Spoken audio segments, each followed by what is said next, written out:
أعوذ بالله من الشيطان الرجيم بسم الله الرحمن الرحيم Assalamu alaikum wa rahmatullahi wa barakatuh. This week for our thought of the week, which we hope to be able to put into practice over the next 7 days, is a beautiful tradition from the commander of the faithful, Imam Ali, may God's peace and blessings be upon him. And obviously with the many thousands and thousands of sayings, of traditions that we have from the commander of the faithful, it's sometimes difficult to only pick one and read and reflect and try to implement it. But obviously we can't do everything at one time, and so therefore we take small glimpses into these beautiful traditions from the commander of the faithful and try to implement one of them at least on a weekly basis, with the hopes that we can make a change in our own character and our own connection to the Prophet and his noble family, the Ahlul Bayt. May God's peace and blessings be upon them all. Today, in the short tradition that we want to reflect upon, the commander of the faithful reminds us of doing good actions, and to not only do good actions, but to be prompt, to always seize the opportunity to do works of goodness for humanity. And the commander of the faithful states the following in this beautiful tradition. He says, "Rush to undertake good actions before you are preoccupied with other things." Definitely this hadith is something all of us have to think about. The saying of the commander of the faithful is something which we all need to reflect upon and to put into practice in our day-to-day lives. We all lead busy lives. We're busy with work, with school, with activities, with sports, driving our children perhaps to different programs that they are involved in.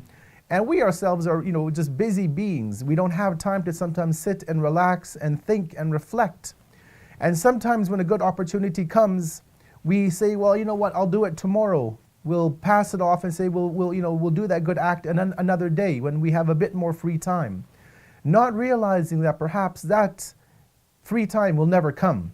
So the understanding that we have to put within our lives based on this tradition is that whenever a good opportunity comes, whether it be an opportunity to donate to a noble cause, to help orphans, to help widows, to feed the hungry, to aid in the propagation and the teaching and education of this beautiful religion of Islam. Whatever good opportunity comes to us to perform a good action, let us seize that moment. Let us not wait and delay, because as the traditions also tell us that we have read in the books of the commander of the faithful in his statements, we're told that good opportunities, these times to perform good actions pass just as the clouds pass overhead. And if we don't make use of these blessings, this time that God has given to us, and we miss on that opportunity, then we potentially may lose out on goodness, because that opportunity may not come again. God may find somebody else of his creations to perform that good action, and we would have lost and been deprived of the blessings of this world and the world to come. So as we close, let us just remind ourselves this week that if we have an opportunity anytime to perform a good action, let us not delay and say that we'll wait and ask our spouse or our friend, or we'll get some feedback, or we'll wait till later on in the evening and do the good action. Let us try to do that good then and there, and ask Allah to always give us the ability to be those who He uses to promote goodness throughout the earth. Wassalamu alaikum wa rahmatullahi wa barakatuh.